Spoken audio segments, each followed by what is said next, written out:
आदिला नदीच्या red line आणि blue line रेखांकनाच्या प्रकल्पाला पुढील 15 दिवसात प्रत्यक्ष सुरुवात होणार असल्याची माहिती पाटबंधारे विभागाने दिली। गेल्या वर्षी झालेल्या अतिवृष्टीमुळे आदिला परिसरातील अनेक भागांमध्ये पूरसदृश्य परिस्थिती निर्माण झाली होती। नदीकाठच्या वसाहतींमध्ये पाणी शिरल्याने नागरिकांचं मोठं नुकसान झालं होतं। या पार्श्वभूमीवर भविष्यात पूरस्थिती टाळण्यासाठी आणि नदीच्या हद्दी निश्चित करण्यासाठी रेड लाईन आणि ब्ल्यू लाईन रेखांकनाची मागणी जोर धरू लागली होती। याबाबत सोलापूर महानगरपालिकेचे आयुक्त डॉक्टर सचिन ओंबासे यांनी यापूर्वीच महापालिकेची भूमिका स्पष्ट केली होती। आदिला नदी अथवा नाला या वादामध्ये महापालिकेचा कोणताही स्वतंत्र स्टँड नसून पाटबंधारे विभागाने निश्चित केलेल्या ब्ल्यू लाईन आणि रेड लाईननुसारच पुढील कारवाई करण्यात येणार असल्याचं त्यांनी सांगितलं होतं। त्यामुळे आता सर्वांचं लक्ष पाटबंधारे विभागाच्या अंतिम अहवालाकडे लागलं आहे। महापालिकेने गेल्या वर्षाच्या पुरानंतर पाटबंधारे विभागाकडे सातत्याने पाठपुरावा करून आदिला प्रवाहाचं सर्वेक्षण आणि रेखांकन तातडीने पूर्ण करण्याची मागणी केली होती।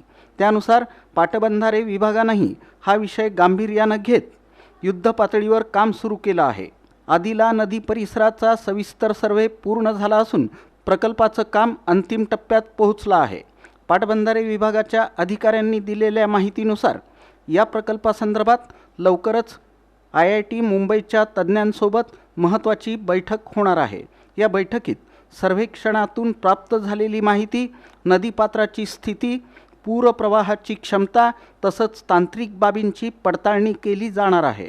त्यानंतर नदीच्या विसर्ग क्षमतेचं अर्थात डिस्चार्ज गणित निश्चित करून त्यानुसार रेड लाईन आणि ब्ल्यू लाईनचं अंतिम निर्धारण करण्यात येणार आहे। यासाठी आवश्यक असलेलं कॅल्क्युलेशन पूर्ण झाल्यानंतर सक्षम प्राधिकरणाकडून मंजुरी घेतली जाईल।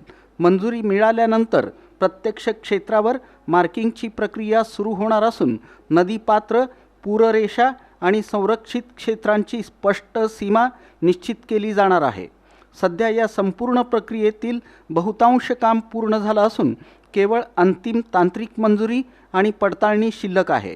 त्यामुळे पुढील 15 दिवसात आदिला नदीच्या रेड लाईन आणि ब्ल्यू लाईन रेखांकन प्रकल्पाच्या प्रत्यक्ष कामाला सुरुवात होण्याची शक्यता असल्याचं पाटबंधारे विभागाकडून सांगण्यात आलं। दरम्यान या रेखांकनानंतर आदिला नदी परिसरातील बांधकामे, अतिक्रमणे तसंच भविष्यातील विकास आराखड्यावर मोठा परिणाम होणार असल्यानं नागरिक, लोकप्रतिनिधी आणि प्रशासनाचं या प्रक्रियेकडे लक्ष लागलं आहे। आगामी पावसाळ्याच्या पार्श्वभूमीवर हा प्रकल्प महत्त्वाचा मानला जात असून भविष्यातील पूर नियंत्रणासाठी तो निर्णायक ठरणार असल्याची अपेक्षा व्यक्त केली जात आहे।